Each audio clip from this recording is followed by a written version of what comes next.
temperature all across Southern California today. Elevated temperatures are bringing dangerously hot conditions.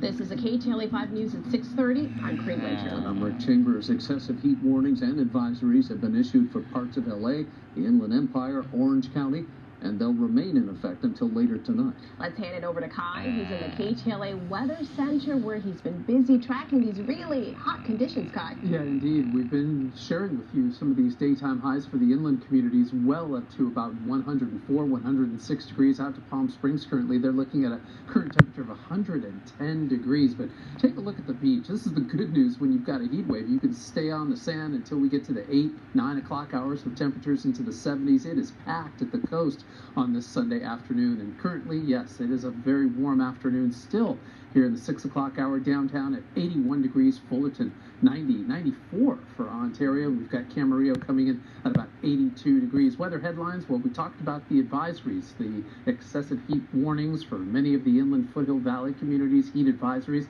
Very good news once again, they expire at 8 o'clock this evening. Still though, Monday afternoon, Tuesday as well, very warm, and on top of that we've got a lot of moisture in the atmosphere, so the heat index is up, so the humidity will stick around for the next couple of days. However, by Wednesday, Thursday, a nice bit of cool down coming back to Southern California. Short-lived though, we've got the heat returning to Southern California once we make our way into next Saturday, and specifically 1 week from today, next Sunday. We're going to talk about that extended forecast and much of the details here on your weather headlines page in just a few minutes. Back to you. All right, Kai, we'll see you then. We have an update for you tonight. The Wild Rivers Water Park in Irvine has issued a statement following a medical emergency that left an 11-year-old boy dead. Park officials say the boy's death was not water-related. They say he experienced a medical emergency outside of a pool on Saturday. The park's emergency services team swiftly responded. The boy was transported to a hospital where he later died. His name and cause of death have not yet been released. Well, a happy end to a 10-day search for a hiker up in a California forest. Emergency crews safely rescued 34-year-old Lucas McClish this weekend.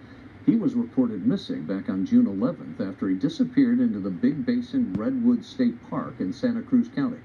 Mr. McClish, an experienced backpacker, they said, the recent wildfires in the area apparently transformed the terrain, and that led him to lose his bearings and get lost. He began shouting for help, though, on the 10th day after he went missing, and those calls were heard. McClish spent the night in a hospital where he was treated for just minor injuries and then released.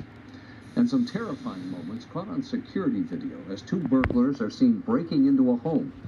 That homeowner, as you can imagine, is shaken by it all. Shelby Nelson has more now from Rancho Cucamonga. Hi there. Yes, it's one thing to rob this grandmother of her belongings. It's another, though, to rob her of her sense of security. That's exactly what happened to Mary Leday, who has lived at that house here in Rancho Cucamonga since 1974. And now she tells me she's even thinking about moving from this neighborhood.